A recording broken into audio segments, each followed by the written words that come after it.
stream. And we're live here on YouTube. I'd like to welcome those listening in podcast land. And also, I'd like to welcome my buddy Rich. Rich, how you doing this fine, beautiful morning? I'm doing good. The coffee's hot, and I got a full mug for the show. And, the weather is starting to get cooler, which is always nice. I finished my coffee. Yeah, right. That's why I do too. This is already my coffee cup.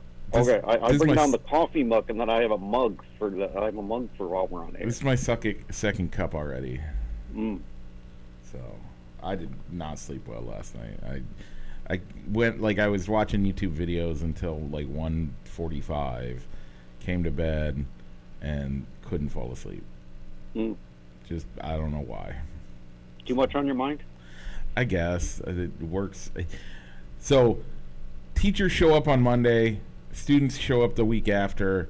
It's the crazy time of year for me. So, and then that goes into football season, which during football season I have to be at every home game because I make videos and stuff, and I have to call the I have to call the board, blah blah blah.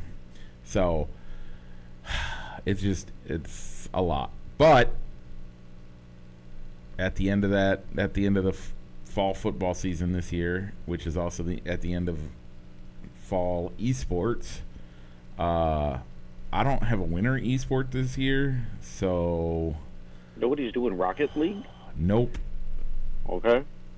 So it means that was probably your least favorite, wasn't it? No, it was my favorite game. It was it was the least popular already. We only had 3 guys. We only had 4 people that did it last year, and this year we only have 1, and you have to have a minimum of 3. So I will have a meeting. I don't think I will have it, but if people want to do it, we'll do it. But I don't know. Gotcha. So with that, Rich, we got a pretty. Your week going good though? Yeah, my week's going good. So.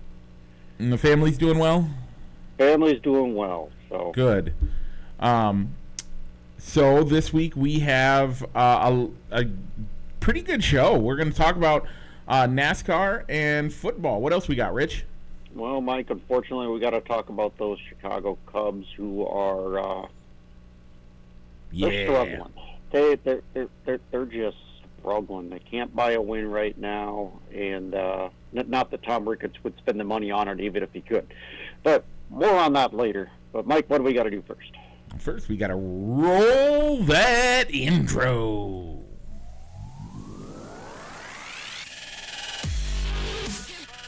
Broadcasting live from somewhere in Iowa.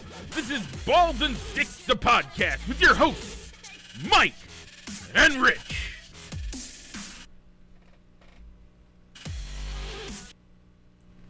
And we're back. Okay, Rich, before we do any of that, as always, we have our poll question to talk about. This last week's poll question was the last of the summer events. As it is? Until fall, or until the winter when we actually conclude this. But this is, it was grilling versus swimming. Once again, that was grilling versus swimming. This wasn't even close.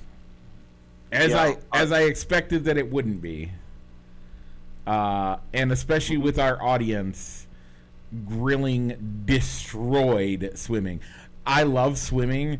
I love spending time with my kids at the pool, but I grill year round. So for me, grilling is just that's just part of cooking, and so I love it. 7 people voted for grilling. 2 people voted for swimming. Rich, I said I picked grilling. Where did you land on it? I picked grilling as well because I'm just not a swimmer. Yeah. So let's give the people that mean the most to us a shout out, as they are the only 2 that voted for swimming. AJ Hendricks and Danielle Hart. All right. Those that voted for grilling: Mikey Hart, me, Solomon Stroop, Matt Johnson, Josh Hendricks, Rich Hendricks, Nathan Ross, and Rodney Mueller. All right. Thank you, everybody, for voting. So that concludes our summer activities, and we're going into the fall. And when we were talking about this last week, in preparing to go into the next round of next 12 activities, we said, man, it's early for fall. But you did mention, Mike, that school is starting up, and that's typically the start of fall is when the kids are going back to school.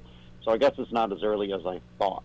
So our 5-12 matchup for fall activities will go apple picking versus haunted houses.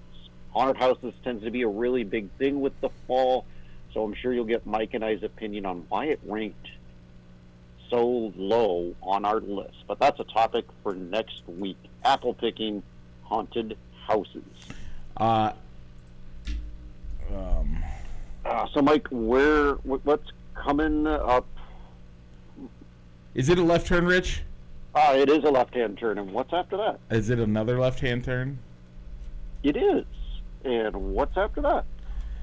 Well, last week we had a couple right-hand turns, but we're heading into the NASCAR corner, presented by, as always, by Triple I Sports Cards Incorporated, Moline, Illinois. Check them out for all your sports memorabilia needs on 5th Avenue in Moline or on their eBay store. Once again, that is Triple I Sports Cards Incorporated. Rich, last week we were at Watkins Glen. We were. You know what that means? A road course. Shane Van Gisbergen wins! Yay! Man, I'm sorry. It's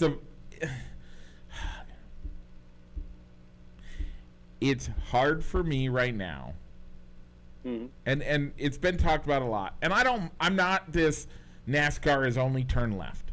That's our joke. We make that joke when it comes to what's coming up next for the NASCAR corner. But was this season just designed to make Shane Van Gisbergen's name out there to make people fall in love with the guy so that he can be the Australian Daniel Suarez, for lack of a better term? You know, I hadn't thought about it that way. The thing that was going through my mind was that from an ownership perspective at Trackhouse, with 5 road courses on the schedule, kind of like a don't hate the player, hate the game. Yeah.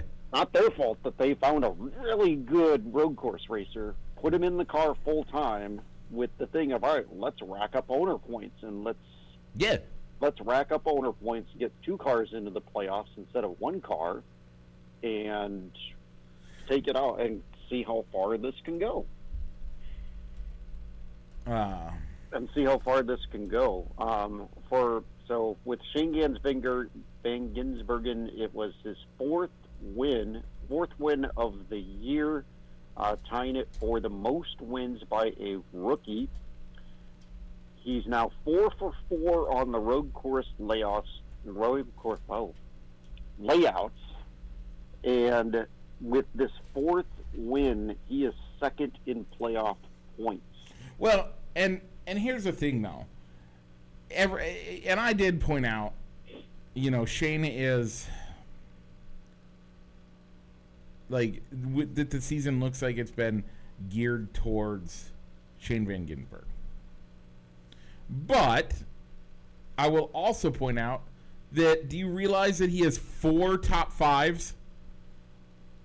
Those don't include his wins, I believe. And he has 5 top 10s, or maybe that does include it. It would include his road course wins or the other road course layouts. But if you, sorry, this is what I'm looking at. This is where I wanted to look. If you look at his stats at the beginning of the season compared to, I would say, like, as it goes on, his finishing position, his average finishing position, is getting better. He finished 33rd in Daytona, 23rd in Atlanta. Circuit of the Americas, we'll take that one out. That one doesn't really count. But then because it's a road course, then he finished 31st, 34th, 32nd, 34th.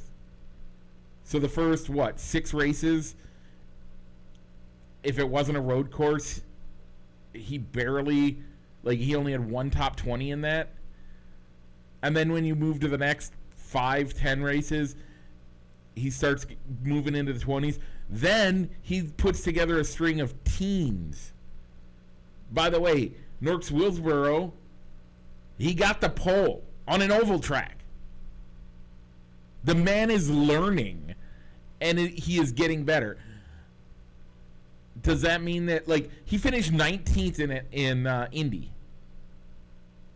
Tell me that's not just great. Mm-hmm.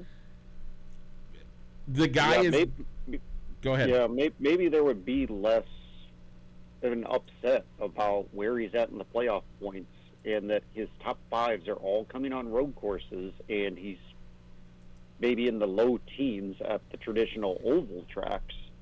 So maybe there would be less of a dispute or some grumbling against NASCAR purists if he was finishing more in the teens or cracking some top tens on the traditional NASCAR style tracks.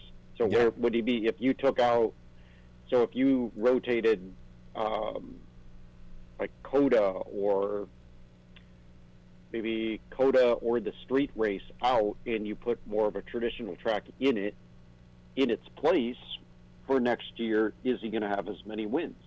Or where will he be as good in the playoff points if you had two less road courses on the circuit for next year? Because obviously I don't think Watkins Glen will ever come off the NASCAR schedule, but the street race, a street race certainly could. COTA's not a NASCAR-owned track, so that could be rotated off. And, yeah, those are the only two that come to mind real off the top of my head. Mexico Series is obviously won't be on the schedule next year. Yeah. So that's one less road course automatically. And Chicago's gone. Well, that's already been replaced with a different street race at the Naval Station out in San Diego. We know that road course. There's going to still be a street race, just at a different layout. I got an interesting question, and maybe it's crazy, but does NASCAR, with the rise of Shane Van Gisbergen, how long before we see a NASCAR race in Australia or in New Zealand, I guess, would be the real question. I think if you saw a NASCAR race in New Zealand, it would have to be, it'd have to be an exhibition race during the off season, because the only way that would either take a ton of cargo, that'd either take a ton of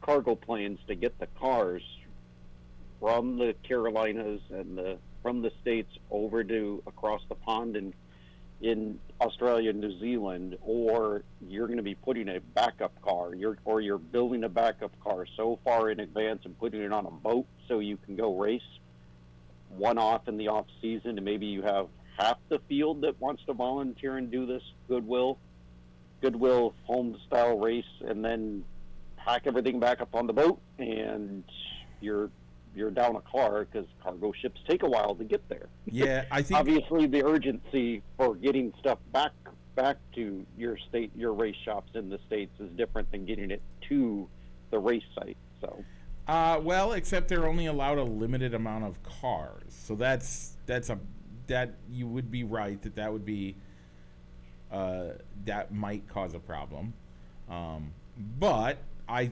think NASCAR would. I think NASCAR would 100% give the guys an extra. You get an extra car. You get an extra car and an extra backup car for this one track. And I'm like, oh, okay. Yeah, I mean, it's either they ship the car in its entirety, put it on a boat, and hope it makes it there on time, or all these parts are being shipped and then they're putting everything together once they get there.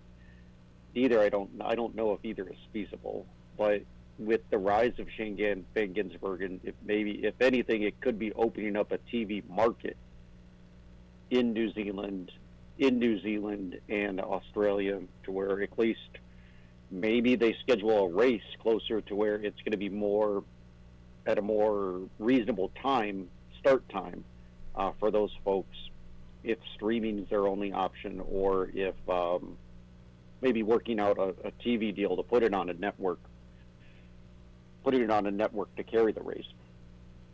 Yeah.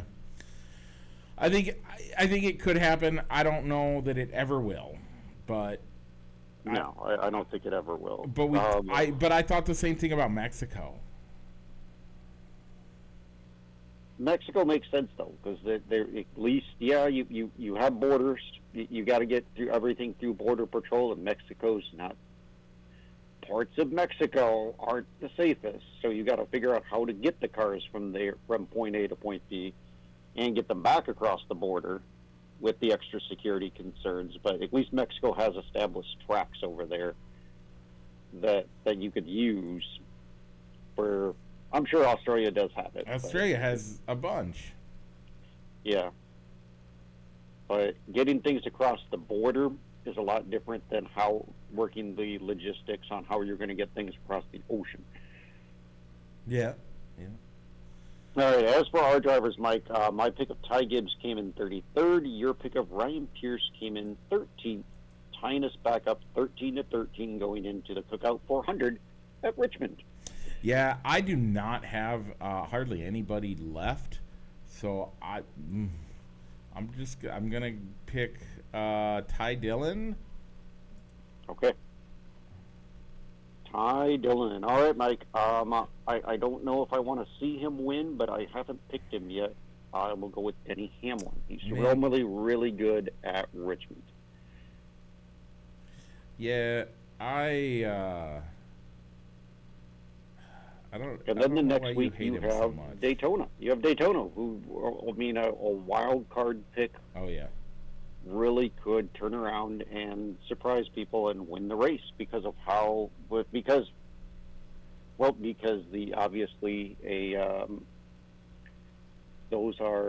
super speedway is really unpredictable. Yep.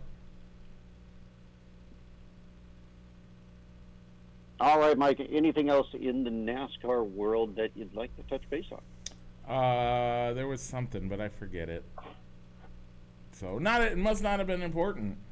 Must not have been. All right, Mike, so that was the NASCAR Corner presented by Triple I Sports Cards Incorporated, Moline, Illinois, and you can also find them on eBay. Triple I Sports Cards Incorporated for all your sports cards and memorabilia needs. Yeah. All right, Mike, going over to the dirt of the baseball diamond. Like I said in the intro, Mike, when we start talking about, what are we going to be talking about tonight in the intro? Cubs are a little bit in a downward spiral this week as they split those 2 games. Week? It's been a month. It probably has. So I got a good analogy for you, but I'll get there. I'll get there once I give the results of this week. So you got we split those 2 games with the St. Louis Cardinals, although the Sunday game was winnable. They're just not hitting. We lost 2 or 3 with the Blue Jays up in Canada, and Mike, those bats couldn't even muster up putting up crooked numbers on the board, even though there were opportunities to push more than 1 run across the plate in an inning against the Bucks, and we lost. So we were 2-4 this week. So I got the number of wins right, and as Mike, you gave them 3. So Mike, as I was going on about this before the All-Star break, so going into the All-Star break, we had a big lead into the division. Mm-hmm. 5 games, something like that. Not even worried about. Brewers were not even in the conversation, I don't think. 5 games, you don't really worry about who's behind you. Right. Into the All-Star break, that shrunk maybe like that 2 or 3 games. And now, post-All-Star break, everybody's slumping all at the same time, and now we're 8 games back. 8 games back because the Brewers are on like a 13-game winning streak. So the analogy that I got here is that we got hit with a blue shell. At best, we got hit with like a blue shell followed by a red shell followed by another red shell. Like it's been terrible. I saw a stat this week that says the Cubs haven't had a come from behind win since like July 5th, or maybe it was June. I don't remember the exact date. I think it was sometime in July. I do remember that. We lost 3 straight series for the first time all year. But Rich, the reason I bring that stat up is actually, do you know the last time they haven't had a come from behind in that long? When is it, Mike? I 1901.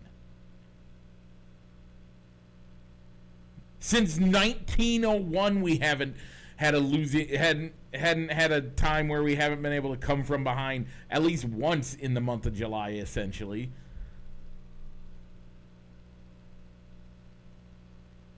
Yeah. So the other thing that came through my mind here is that, kind of circling back to, we had a discussion on who would we bring back from the 2016 team for this, and you brought up Joe Madden. Yeah. This would be one of those opportunities to put in like the weird, quirky Joe Madden thing to break him out, to kind of break up the monotony of the season.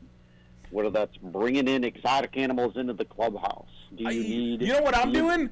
I'm buying underwear. I'm buying packs of underwear and saying, until we win a series, you're not allowed to wear the same underwear 2 days in or at all. If we lose that game, you're throwing that underwear away. I'm gonna do something stupid. Do I realize that underwear doesn't make a difference when it comes to whether or not the Cubs win or lose? Yeah, I get that. But the fact of the matter is, you got to do something right now, and maybe they are. But it ain't working yet.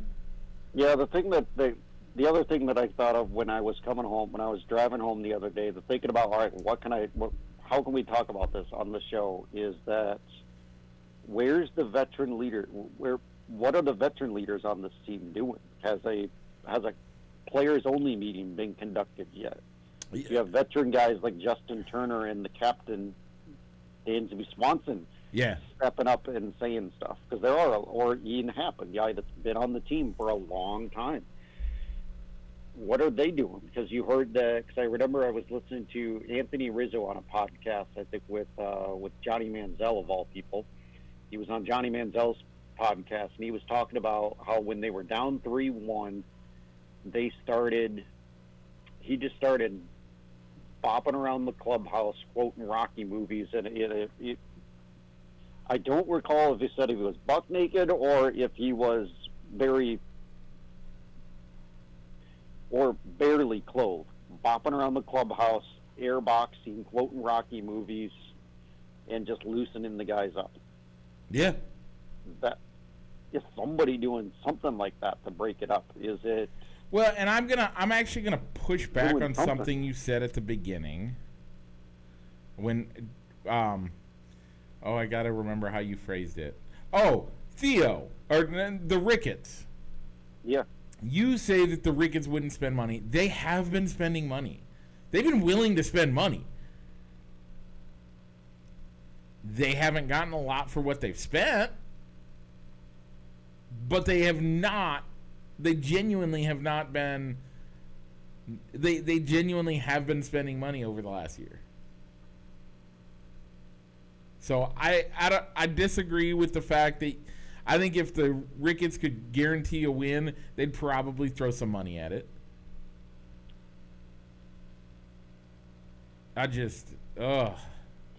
It's just so tough right now. It's so tough. So I think the Cubs are still in a position to make the playoffs. I'll get the actual numbers. I forgot to put it down in the outline. Hopefully. But the current standings, Mike, we are 9 games back in the division at 68 and 53. If they keep playing the way they are, though, they're not going to be that way for much longer. No, but the wild card, Mike. Last week, Mike, we were in wild card. We were in the position to have the number 1 wild card. Are we in 3 already? We're in 3, Mike. 4.5 games up on the Mets, who are also struggling just as bad for a wild card. But Rich, you just said ended today. So if the playoffs ended today as wild card number 3, we would go up against the San Diego. We would go up against. I think it's Philly. Yeah, we would. There you go. I know leaders.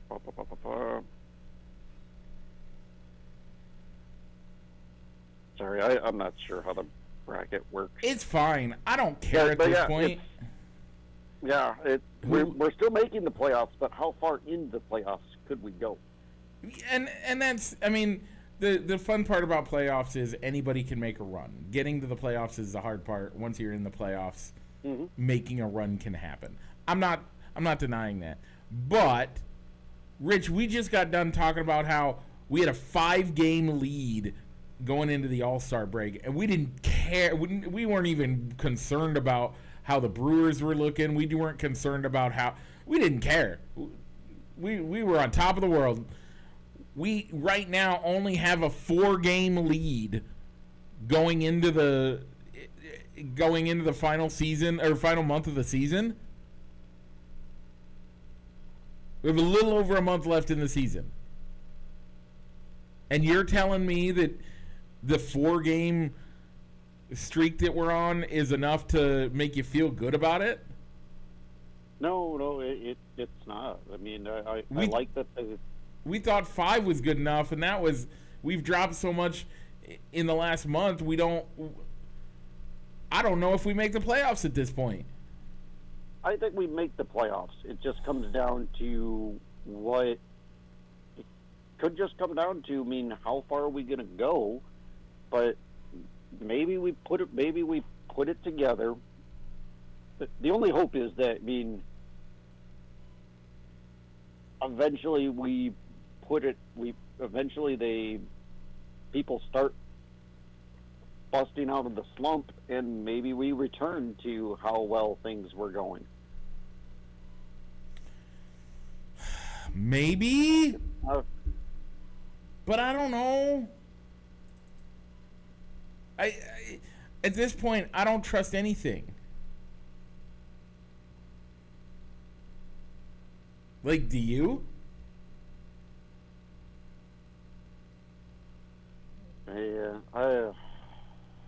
Like, the way they've been playing, what do you trust about this team right now? I got nothing. I really do. Like, we haven't even talked about Miggy's injury. Comes back off the 60-day injury list and goes right back on. Because of a freak injury. I mean, the only thing I did like about that, but you don't like the per player move, is at least they brought up number 1 prospect, Owen Casey, from the minors to take his spot. But the thing is, Owen Casey plays outfield. Yeah. So, did we need another outfielder? Or which of the outfielders is going to sit if you need to get his bat in the lineup to spark the lineup? That means you're sitting Hap, PCA, Tucker, or Suzuki, who are also all in slumps. So you can't take them all out of the lineup to give them a mental day. But how does calling an outfielder help when your catcher goes down? Well, typically a team doesn't carry 3 catchers on their active roster, which is what the Cubs were doing. Right, when they added Amaya back to the active roster when he came off the IL. Yeah. But yeah, you would think that the only thing that I can think of is that with Casey blocked with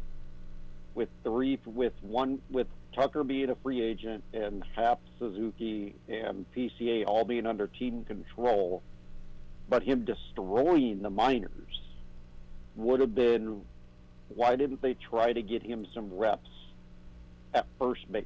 Or at least at first base seems like a position that, well, we'll take the errors. We'll take the errors because we know at the big league level we need to get you some more position versatility instead of only being able to play left and right. So that's the thing that I wish they could have done is in Iowa, giving him a first base glove and telling him to make the best of it, so that you have some more positional flexibility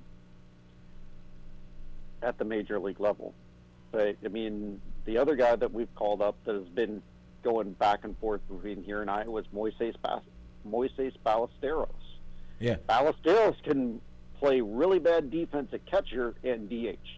So there's not much positional flexibility coming out of him either, and he's a top bat in your playoff roster. So the only thing so getting back to, I guess, a little bit about the point of the Ricketts didn't want to spend money, is that all of their top prospects play the same position that where we have everybody locked up on long-term deals. So there really isn't much help in the minors that you could bring up the spark, because they all play the same position. So you're either bringing those guys up to provide a spark, but then your bench depth is being hurt because your bench is all outfielder DH type players. I will admit that one of the problems right now is that they just need more depth all around. Well, I think they have good depth. It's just that the guy. I mean, I love Willie Castro. I think they I think they have good depth, but they don't have good depth all around. Is what I'm saying. We have tons of outfielders. Like you said, we were carrying 3 catchers.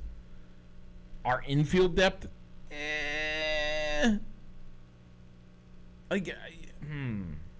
Well, right now, I mean, the bench is Justin Turner, good veteran guy.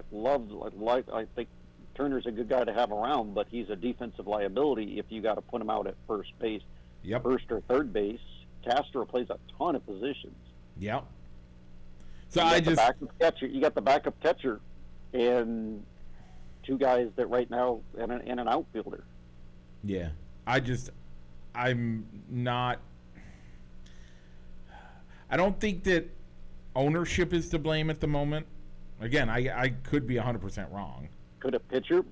But I guess what I'm saying is they were saying that I think the GM's comments were yes we have an obligation to help the 23 Cubs, but it's not going to come at the sacrifice of the 2032 Cubs.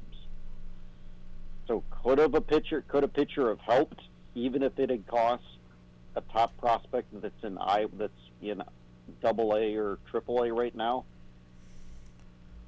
Probably not. Yeah. Because you know what, we're getting solid pitch. We're getting decent to solid pitching. We're just not giving them run support. Right. So we could have acquired an ace. We could have acquired a number 1 or number 2 starter at the deadline, and they'd be having the same problems that our current pitchers are having. Well, that they're only getting 1 to 2 runs. And I will point out, remember in the 2015-2016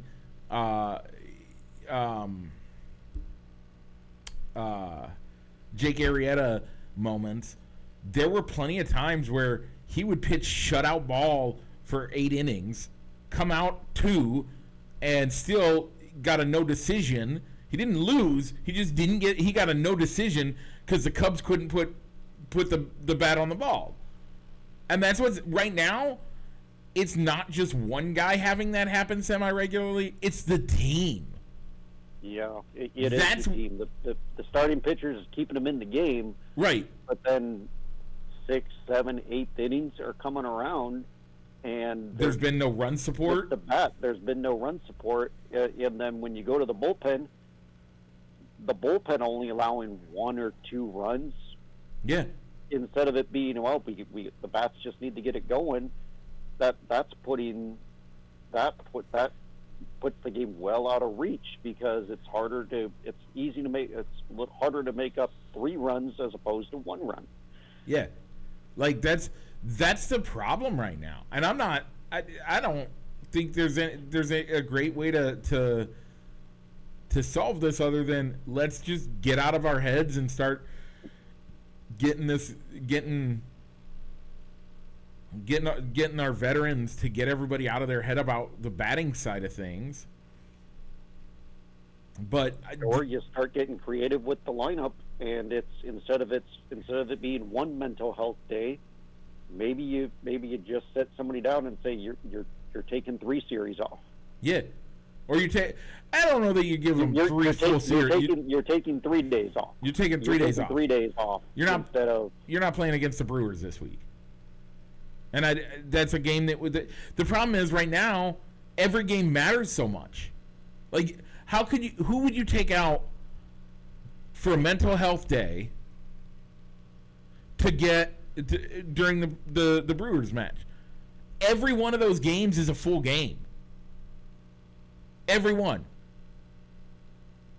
Because if we lose, they win. Yeah.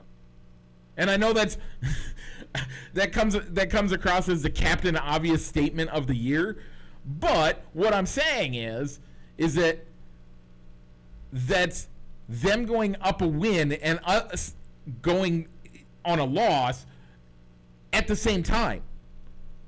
It's a double hurt for us. Plus, it means that when it comes time to look at, like, even if we tied them, if they have more wins head-to-head against us, well, they go. Like, the series matters in this case. Yeah, and I don't know who that guy is. I mean, if it's, but the thing is, you got, Hap and Tucker are both struggling at the plate right now. Do you take them both out for an entire game and say, mental health day, or do you start rotating out which one of those outfielders goes to get Casey's lineup in the bat, or to get Castro's bat in the lineup, just to change things up? I don't know what I don't know what the answer is. But Mike, this week they got 2 against the Pirates at home before the Brew Crew come in for 5 games, with Monday being a doubleheader, and then they go up to the West Coast to Anaheim to take on the LA Angels. 8 games, Mike. Yeah. 8 games. I'm putting 2 on it. 2. Okay. At this point, I don't know that I can trust anything. So, 2. I'm going to put 2 on it. And if that's, I mean, that is crazy. I totally get that. That is like, if they only win 2 on this, then I say pack it up for the season. All of a sudden, any of the guys that you think might be tradable, all of a sudden came down with, got a poopinitis. Like, I don't care. Because at that point, blow up the entire team and let's do something that I can't. I mean,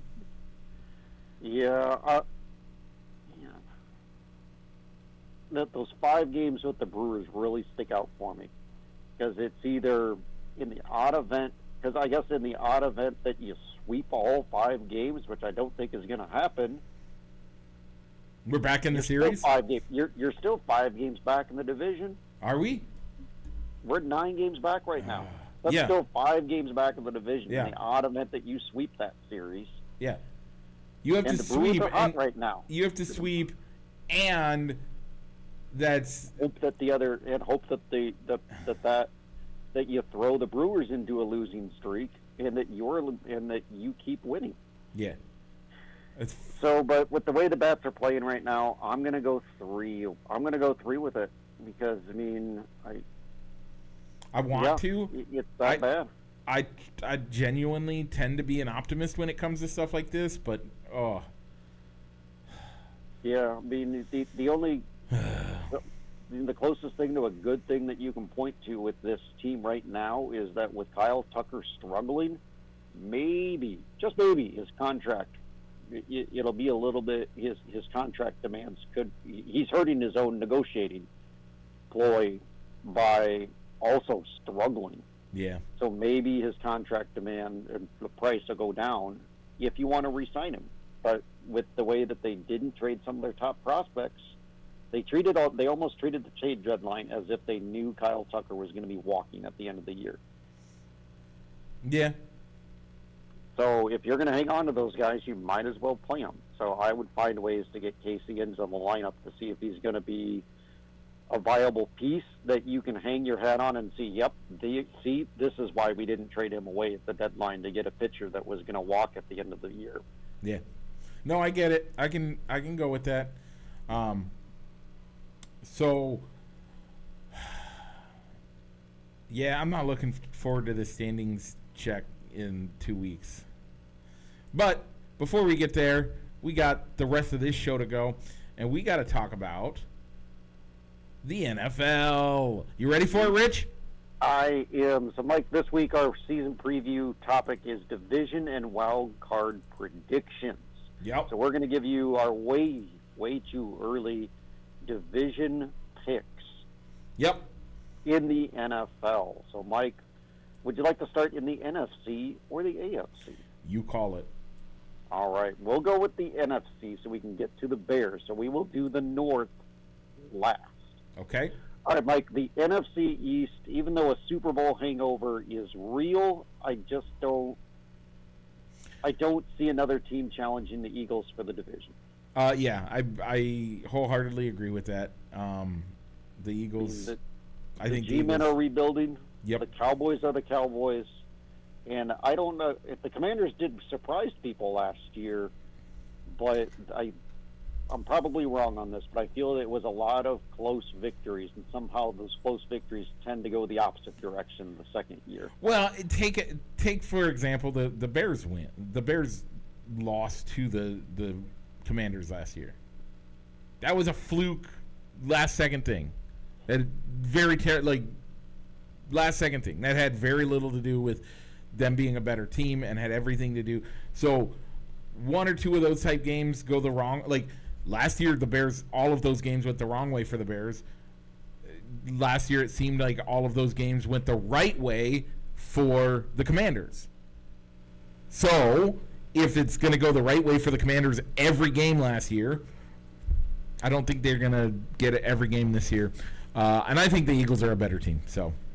All right, going east, we'll go down to the south. Mike, who do you have who are you taking in the NFC South? Man, the NFC South is just plug your nose and pick out of the hat. Stick your hand in the garbage and pull something out, and whatever it is you're going to go with. And I'm going to go with the Falcons. I don't know. Yeah, see, I think finally this division is evening out. You got two good teams in the Falcons and the Bucks. Yep. And then you got two bad teams or you got a team on the rise on the good side of the bad in the Panthers, and you got a team on the wrong side of bad continuing to get worse in the Saints. Yep, I would agree with that.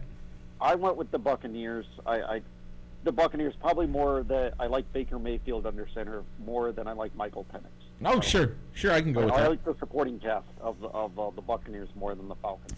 Rich, over in the West, who are you going to go with? You know, this was the hardest division to pick a winner in. Yep. Hardest. Yep.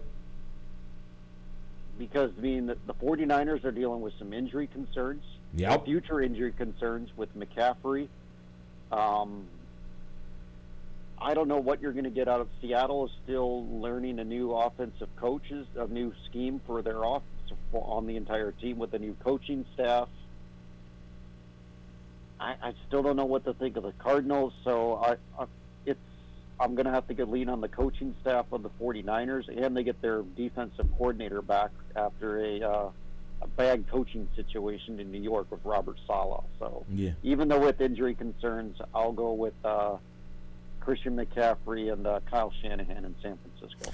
Yeah, I'm going to go with the other hotness in coaches who's cooled down, and I think I talked about it even last week that the coaching tree is cooled down for McVay, but I'm going to go with the Rams. I think the Rams have essentially a get right year, and I know there's some questions on whether how Stafford's gonna do this year, but you still have to say that, in all honesty, I think they're the best team in the division. Okay, I'll give you that. I think their defense, they got a young but good defense, but I think I've read that Stafford is almost day to day with back injuries. Yep. So once you get full speed people, full speed. So if he can't practice with a red jersey on, what's going to happen when it's full game speed? Quarterbacks can be hit. So if he takes off, if he needs to miss significant time, now Sean McVay coach up Jimmy Garoppolo and Stetson Bennett. Now I would argue, could this be a ploy?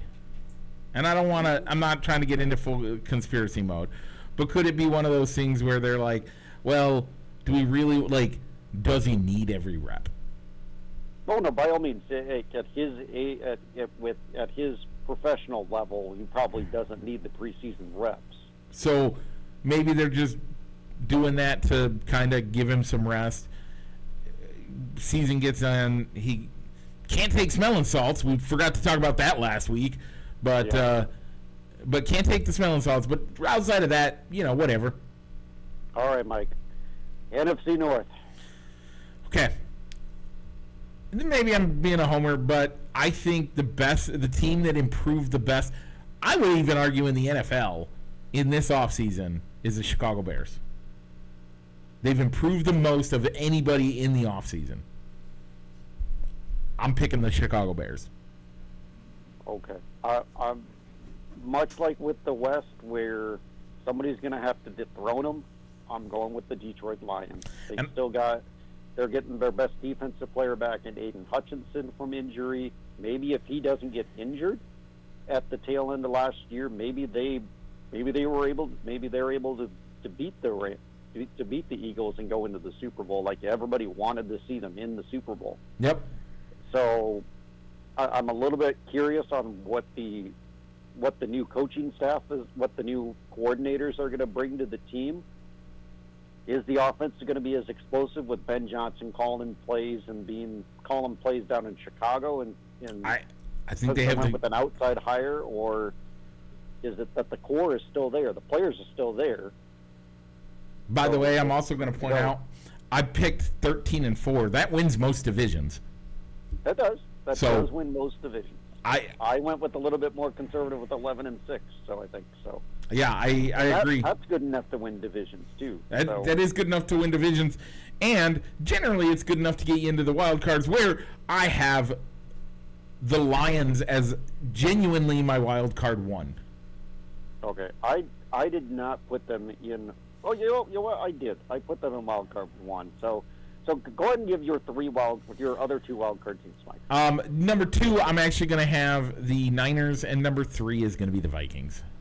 Okay, so I went with the Vikings in my 3 slot as well. I think I originally had the Commanders here, but the Vikings are still a good football team, and they have a great coaching staff. The hard part with the Vikings for me right now is we don't know what J.J. McCarthy's going to do on an NFL team.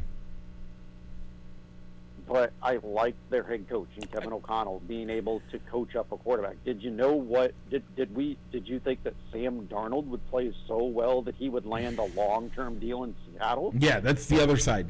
You have a guy that can coach him up quite well. The big thing on that, which is why I still have them as a wild card team. Yeah. I still think they make the playoffs. I can't. I'm not willing to jump on a bandwagon or jump on this team's great until I see something. I've been able to watch Bears games. I've watched some camp film. The Bears, there's a lot to get excited about. Okay, and you're not, yeah. So I get your pick of the 49ers because, well, they got a good coaching staff. The Lions still have that same team that finished with the best record in the league. They just last year. So my other two. Okay, go ahead. Give me your other two, and then I'm going to give you why I have the Lions and the Bears flipped from you. Okay, so I put the Bears in as a wild card team. Yep. Because I mean, I don't think another team from the West will make the playoffs. Nope. And I can understand that. The East, I don't know if another team will make the playoffs because of how. No. How good. So I gave the other wild card team the Falcons. just because I wasn't really sure who to put into the playoffs. So if the Falcons don't win the division, I think they can get in as a wild card. Okay. As a wild card. Here's what I'm going to say about. I like the talent on the team. Here's the big reason why I flipped the Bears and the Lions this year. Okay. The Lions lost all of their coordinators. They did. They lost a lot of coaching staff this year. A lot of coaching staff. I know that Ben didn't bring a ton of people over, but I do know that their defensive coordinator grabbed a few guys. He didn't gut it, but he grabbed a few guys. And don't get me wrong, Dan Campbell could come down and coach Pee Wee League and not have met a single kid and instantly have them destroying every week because he knows how to motivate. He's a man among men who knows how to motivate people. And so I think it's a fall off because you lose both your coordinators and maybe a third of your staff. But I don't think it's as big of a fall off as it is for, I would even say, a Sean McVay or a Shanahan. Yeah. Those guys losing their coordinators was a little bit bigger of a deal for them than I think it's going to be for Dan Campbell losing his coordinators. But I still think that losing both your coordinators is going to hurt you this year, and which is why I think they dropped to second in the division behind the Bears. All right. You know what? For once, I have good logic. I can agree with you on that one because, except that at least if a Shanahan or a McVay losing his coaching staff because of how well the team is doing doesn't affect him as much because he can still lean on his expertise. He just has to be more involved on the offensive side of the ball. Hope that since they're offensive-minded coaches, that the guy that they promote to be the new defensive coordinator picks up where the guy that got promoted left off. Yeah. But so I think it hurts Dan Campbell a little bit more because he's more of a football coach, not necessarily anywhere, but he doesn't necessarily lean to the defensive or the offensive side of the ball. He's a football coach, which again I think is actually the better side for him. Being a football coach, I think that's the argument you're making. Being a football coach, you can coach both sides of the ball. But being an offensive-minded genius, Kyle Shanahan, McVay, you're kind of pigeonholed, and you need a solid, if not a top line defensive coordinator. So, okay, Rich, let's move because I think the AFC is actually going to be pretty quick and easy. I don't think there's much debate in a lot of it. I think I do understand there is one. And let's go to that division. One division that is a huge question mark, and I don't think anybody knows what's going on there. In my opinion, I think it's kind of a toss-up. I think it's the same as the NFC South, and that's the AFC South. Rich, I'm going to pick the Colts. I don't get this one, Mike. The Texans, I don't think are gonna improve. I don't think they improved in the offseason, which means they stayed stagnant. The Colts did some improving. I think they can they can make a run. And I don't know. I genuinely don't know that anybody in the South is that. Yeah, with the South, by all means. Yeah, the Titans have a rookie quarterback, Cam Ward, and a new coaching staff. The Colts, what's our old adage, Mike? When you have two quarterbacks, you have zero quarterbacks. That's true. So they're either dependent on Daniel Jones to be coached up, or that Anthony Richardson can finally reach his potential. But they only have one because Anthony's, I don't know how long his dislocated finger is going to keep him out, but it's on his throwing hand, so that's going to make a huge difference, which means that I think they only have one for the first half of the season at least. Yeah, and that Jacksonville's breaking in a new coaching staff as well, so I went with the team that's probably the most together from last year, so I think the Texans can do it. I think Houston was a stagnant pond over the offseason, but that's just me. Okay, let's go to the AFC East. I think this is an easy one. The Bills, right? Yep, the Buffalo Bills. I mean, much like I think in the East, there's a lot of potential there, but I don't think anybody can really challenge them for the division. And you didn't take your boy Tua? No, I didn't. The Dolphins, that Dolphins, if any team would think that, hey, we should really invest in a great backup quarterback, you'd think it'd be Miami, but they never do. Nope. So AFC North, this one, I got to go with the Ravens as well. I agree. I really wanted to put the Bengals here, but with their early season struggles where they're always starting in an 0-2, 0-3 hole to start the year. Wasn't it 0-4 last year? I think it was 0-4 last year, so I got to give it to the Ravens. Yep. The West is the team that everybody pencils in as their Super Bowl winner, right? Like, you pencil it in right now, and you'll probably change it, but, you know, it's the Kansas City Chiefs. Yeah, it will be the Chiefs. I mean, I think we're going to get some... The division's going to be tougher this year. Yes, I can agree with that. And that's why I put the Super Bolts as my wild card team. As my first wild card team. My second's going to be the Bengals, and my third is going to be the Texans. Okay. I went with the Bengals as my one. I really like Joe Burrow and the Bengals. So if they can just avoid, if they could be 500 through the first 4 games, and then through the early part of their schedule, because they always start slow, I think they make the playoffs when they really start, when the urgency heats up and they need to start really playing well. Yep. But do they have that? The question is, do they have that urgency if they're not playing from such a big hole? So. All right, my other 2 teams are going to be Sean Payton's Denver Broncos. Yep. And because they play good defense and they got Sean Payton calling the plays. And I'll go with Harbaugh's Superchargers. Yeah. So I think it's going to be a good season. Next week we're going to give you our predictions for the divisional round or for the championship games. Sorry, the championship games, not the divisional round.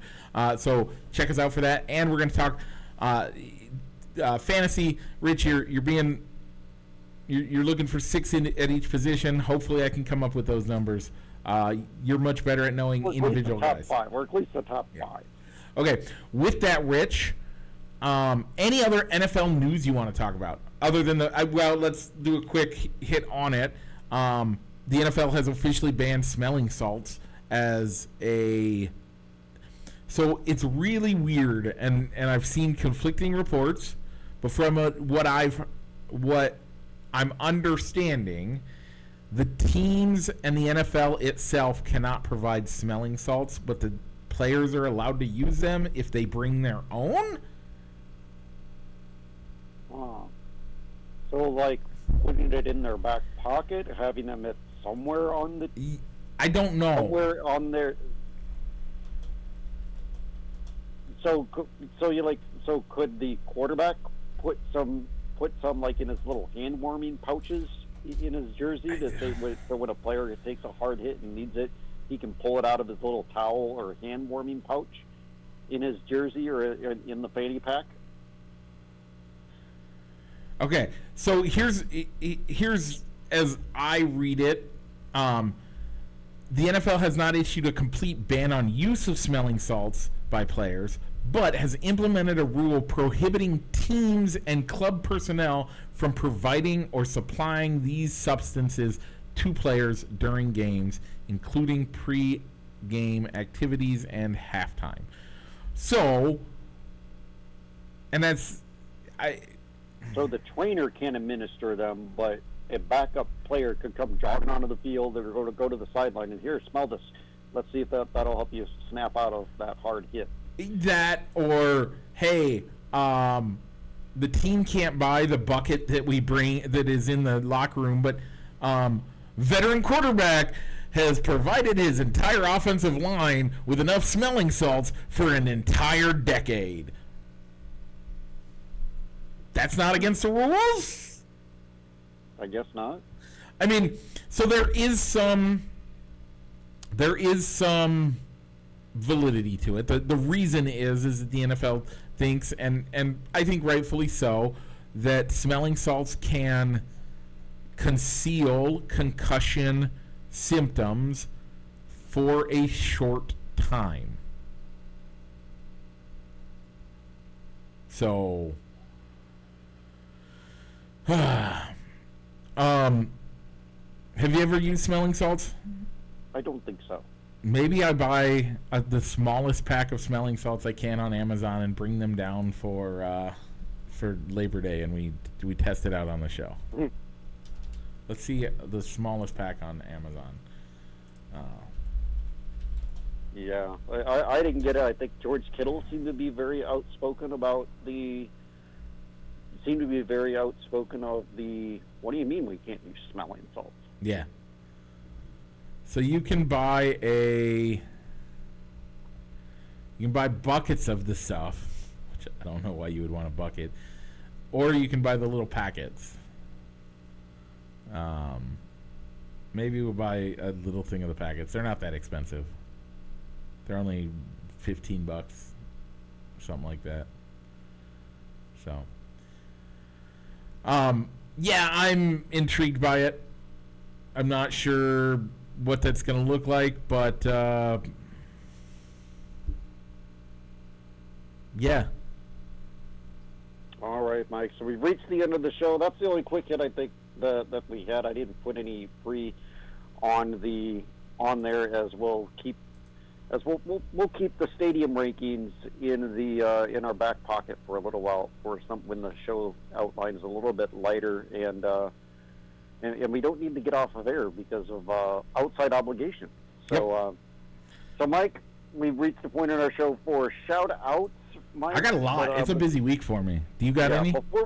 I don't. Before we get there, Mike, where can they find our poll question, which this week will be haunted houses versus apple picking? Yep. So you can pick that up anywhere where you can find that at facebook.com/fansandballsandsticks, facebook.com/ballsandsticks, or Rich and mine's page if you're friends with us on there. Rich, they are watching us on the podcast, but they really want to listen to it as a podcast while they're doing yard work or whatever else. Where should they go? You can look us up wherever you download all of your other podcasts. Yep. Apple, Spotify, iHeartRadio, just to name a few. Find them, Mike, if they're listening to us out in podcast land and they want to interact with the show when we record live. Where can they find the live video stream? We're at youtube.com/@ballsandsticks. So with that, Rich, so wherever you're listening to us at, make sure to like, comment, and subscribe. Yep. All right, Mike, I do not have any shout-outs for the upcoming week or from the previous week. So, Mike, do you have any, sir? I do. I have my sister's birthday is tomorrow. Happy birthday, Barbara. My mom and dad's anniversary is Monday. Happy anniversary, Mom and Dad. And my brother-in-law Tyler's birthday is also on Monday. So busy week for us, and it actually gets into the real busy season for birthdays and whatnot, as the week after is my father-in-law's birthday, and then it gets crazy here quick. But happy birthday to all you guys, and we will see you next week. Rich, what's it time to do? Mike, let's go ahead and roll that outro.